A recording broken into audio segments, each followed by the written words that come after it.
Welcome to my channel. My name is Valerio and today we're gonna review the Robocop edition with jetpack.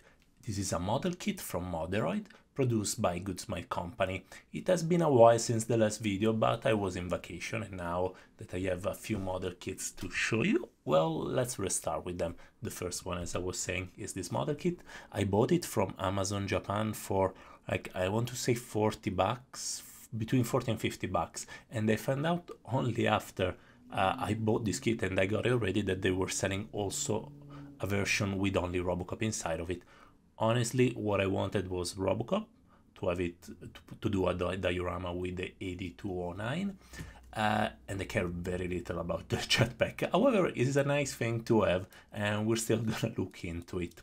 Anyway, these should still be easy to find. Also, 8209 has been recently reprinted, and now let's dig into it. Now, for the one that I never bought a model kit from Moderoid, that might be from Good Smile Company, and might be some people that actually the first time they go into it because this is Robocop. Well, these are model kit that come into pre-painted plastic, and it's not painted, it's just pre-colored, but I mean, that means you don't necessarily need to paint it. However, my personal philosophy is that if you buy a model kit and not an action figure, it's because you want to paint it or because it's cheaper. In this case, most likely it's both. Anyhow, so let's start with the content of the box. We have the two manuals, one to assemble the jetpack, the other one to assemble Robocop. Then I will start to look into runner, then we look into accessory and so on. So, okay, Moderoid as a line has been kind of infamous to put sim lines in the worst possible play. Like in the place where they're really hard to cancel, really hard to delete. So we'll see if this kit follow tradition. So please don't think that the color that you see through the screen is exactly the color that you get out of the box, because this video go through some editing.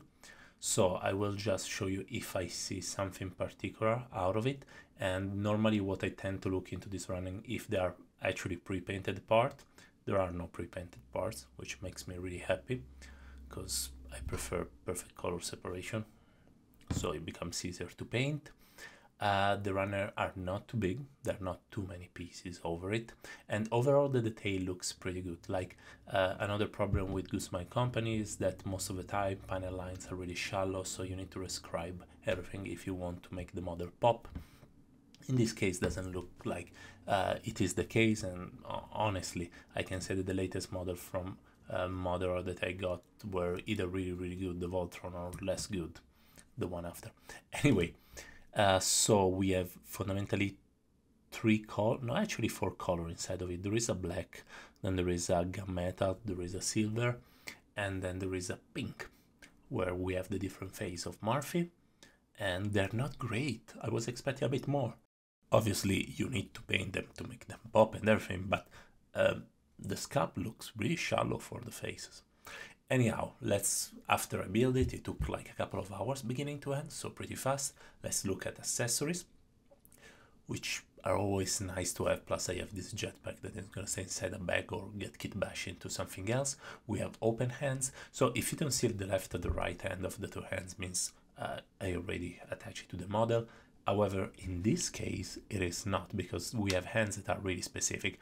So this is the hand with the thingy that Robocop used to jack himself into a computer, if I'm not wrong, and there is only with that side. Then there is the gun that is only with the right side, if I'm not wrong. Then there are it's the trigger, and then there are two connector for the Good Smile Company display stand, which are pretty good. However, I kind of have the tendency to have glue. This is a swappable neck from when you have it attached within display stand, and the jetpack. Is it a flamethrower? Actually, I cannot really remember it. I think it is.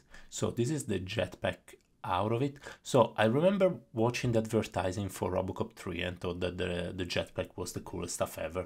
Then saw the movie and get really disappointed. And now I saw this jetpack, and I don't know if you ever see on YouTube the video of the guy that built the real flying Iron Man suit that actually 100% looks like this jetpack. like completely, even into the control by hand. So I wonder if it has been inspired more than from Iron Man, from actually Robocop. Anyhow, this is pretty easy to plug into Robocop. There, just to plug, you put it into the back. You have to remove a couple of parts from the back of him, but there is quite a bit of detail over it.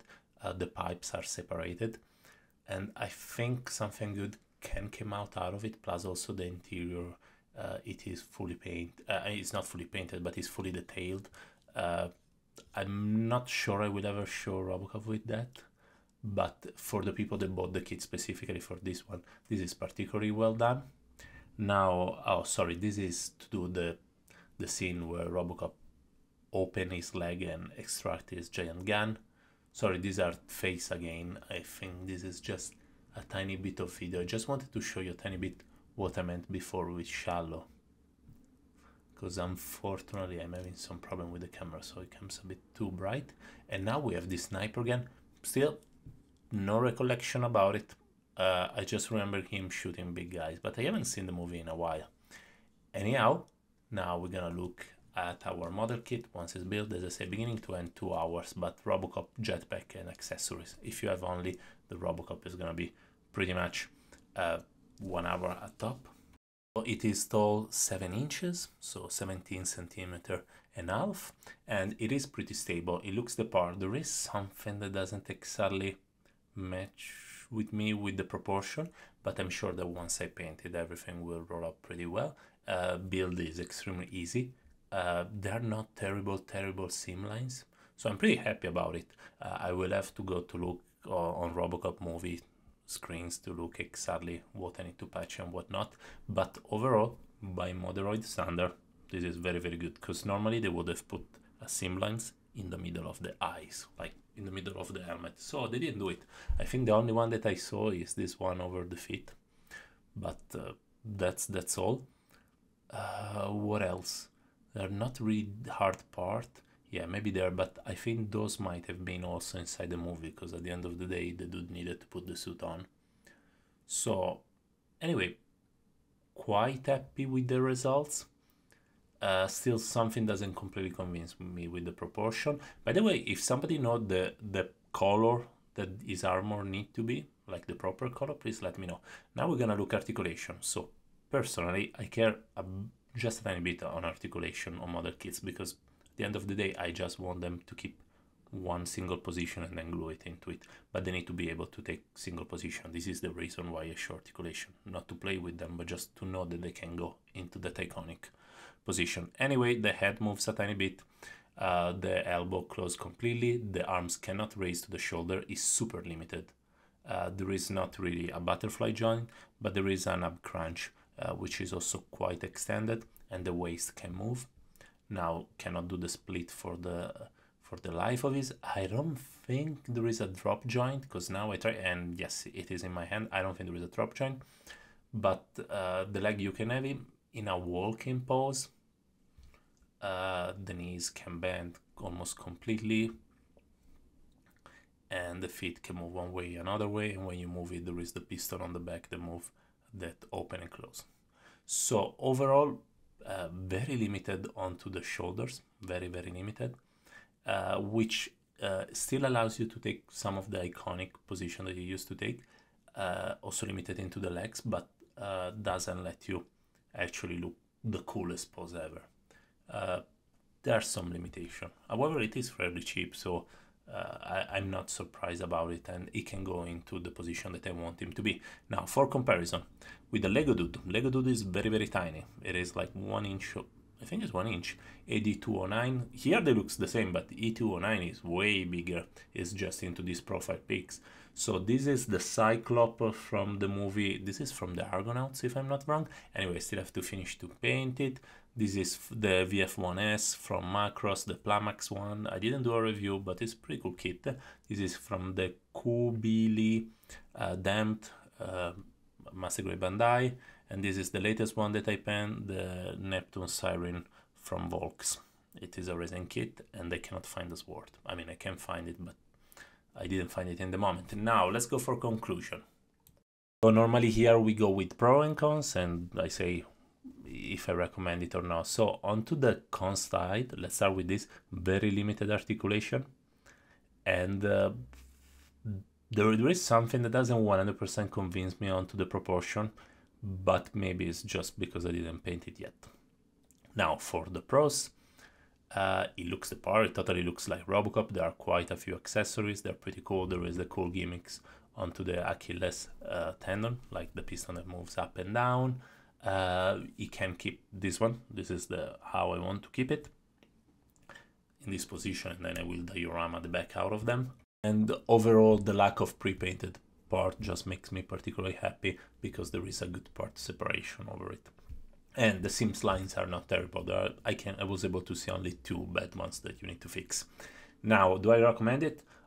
Yes, absolutely. It is fairly cheap. The model kit is okay. I will recommend the single version of it, because I don't know many people are going to be interested into the jetpack, but the jetpack is pretty cool. So if the difference in price is like $10, sure, go for it. Other than that, it is the best version of Robocop? No, I don't think so, but it is one of the cheapest ones, so that is why. And if you're able to paint it, if you're into model kit, and if you're able to fix everything, it can really look like Robocop out of the movie. Anyway, that's it for me. There's gonna be a new review in the next few days. Have a nice day, guys.